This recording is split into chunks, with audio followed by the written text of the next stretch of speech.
Well, you might think that there had been a council somewhere that sat down and decided what books were in and what books were out. Unfortunately, by the time that the church got around to having a formal council to make that decision, Christians for centuries had been reading their Bibles, having intuited long before what books were in and what books were out. How were they able to do so? It really goes back to Jesus Christ, who set down the criteria. He said that Moses, the prophets, and the Psalms had all pointed to his death and his resurrection. So those books were automatically in. Now, Moses and the prophets and the Psalms, in today's parlance, would be what we would call the Old Testament. People already knew that particular category back then. Well, then, what about the New Testament? At the same time, Jesus had turned to his apostles and said, "You will be my eyewitnesses." So whatever comes from an apostle is also legitimately part of the scriptures.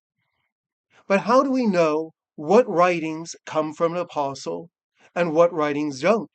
After all, there are all sorts of frauds that have been written over the years, the Gospel of Judas, the Gospel of Thomas, that do not come from the apostles so indicated.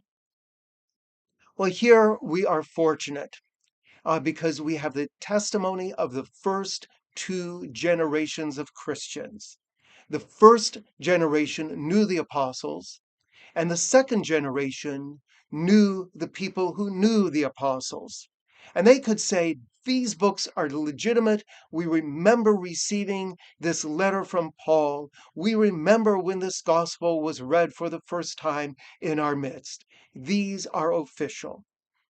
And if somebody came along and wanted to promote a book that was not from the apostles, they would say, no, that really doesn't come from an apostle. Maybe it's a good book, but one that really doesn't make the list because it doesn't come from an apostle.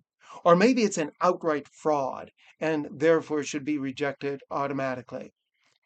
But due to the invaluable testimony of those first two generations of Christians, we can be confident that the books we have in the Bible all legitimately belong there.